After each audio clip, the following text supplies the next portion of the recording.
All right, welcome back to this week's edition of the Tech Corner. I'm George Tsilis, Senior Markets Contributor here with the Schwab Network.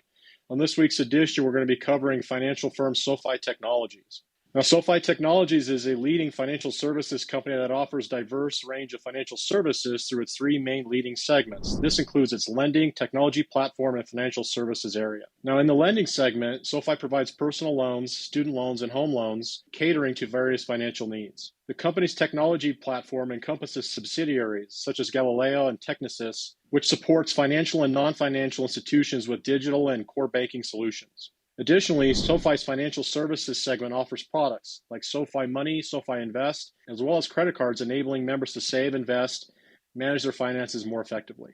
Now, SOFI's business model is built around its digital-first approach, leveraging technology to provide a seamless integrated platform for its members. This includes SOFI Relay, which offers personal finance management tools, and SOFI Protect, which also provides insurance services. The company also emphasizes its financial services productivity loop, aiming to increase member engagement through a comprehensive suite of financial products and services. Now, SOFI Technologies faces competition from a range of companies across different segments of its businesses.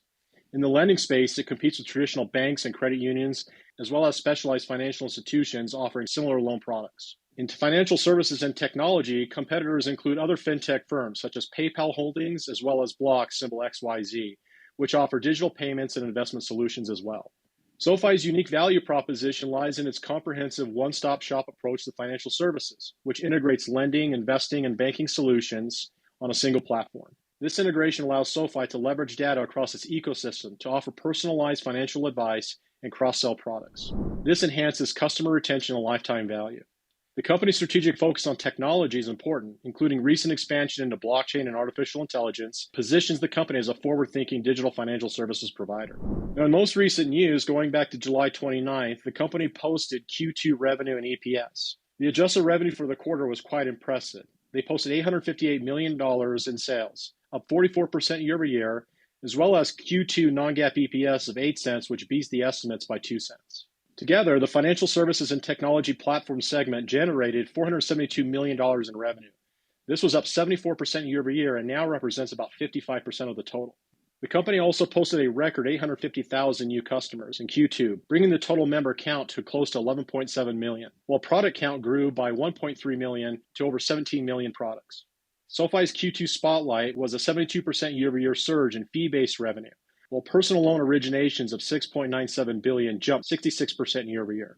The company also raised 2025 guidance with targets of $3.375 billion in revenue amid accelerating member growth and new blockchain initiatives. Now, there are many positives to consider with SOFI Technologies. First off, Q2 2025 earnings exceeded expectations with 43% year-over-year growth, strong customer acquisition, and they also raised that fiscal year 25 guidance. Revenue growth on a forward basis is also relatively robust when compared to the 43% year-over-year number. The company is expecting in the next 4 quarters up to 26% total growth. This indicates strong expansion. The return of crypto services expansion into stablecoins is another significant growth lever, enhancing SOFI's product offerings and opening new revenue streams. Analysts remain bullish on SOFI's potential to capture market in these emerging segments. SOFI's comprehensive digital platform and successful diversification into fee-based revenue streams are highlighted as strengths contributing to its strong financial performance and positioning it well for long-term growth. Now, when we're looking at the bottom line, corporate profitability has improved over the trailing 12 months relative to their 5-year averages. Net income margin over the last year is close to 18.5%, while net income margin in the last 5 years was actually negative 19%. Now, despite the positives, we have to consider some concerns about SOFI. Despite impressive growth metrics, analysts express concerns over SOFI's high valuation, which could face pressure from macroeconomic risks such as geopolitical tensions and economic slowdowns. Currently, the stock's forward price to earnings multiple trades at around 70 times, which is meaningfully above the sector median of close to 11 times earnings. Now, since this is a financial technology company, we can look at price-to-book ratios. The price-to-book ratio of the company right now on a trailing basis is around 3.5 times books, which is considerably higher than the sector median of a little more than 1.2 times. There are also risks associated with SOFI's recent ventures into cryptocurrency and private equity, as these areas are susceptible to regulatory scrutiny as well as market volatility, potentially impacting earnings.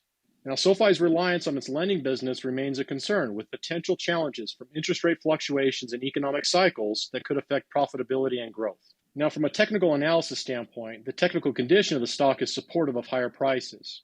The equity has outperformed the market over the last 90 days when compared to the S&P 500. The MACD histogram is confirming that the intermediate term trend is bullish, and upside momentum as measured by the RSI indicator is positive above 70. However, it's beginning to slow. The stock is also trading above its rising 50-day moving average, which validates the strong technical condition for SOFI. The stock is also trading well above its 200-day moving average, which is pointed out, indicating that the intermediate term trend is bullish. Now, despite 1 year and year-to-date performances of approximately 200% and 45% respectively, the 5-year weekly resistance level of around $25 currently serves as a long-term barrier to price action. Now, in summary, SOFI's comprehensive digital platform and successful diversification to fee-based revenue streams continue to highlight its strengths, contributing to its financial performance and positioning it well for long-term growth. Significant investor demand has also allowed SOFI to rapidly expand its loan platform business. While the results for the first half of 2025 have been impressive, with loan origination and interest income exceeding expectations, the company's robust financial services expansion and strategic investments in new technologies are key drivers for future growth. Thanks once again for joining us on the Tech Corner this week. Please stay tuned to next week. We're going to be covering Reddit, the social media platform, which has been generating significant popularity and growth. Please like and subscribe to the Schwab Network. I'm George Tsilis, Senior Markets Contributor here with the Schwab Network. We'll see you next week.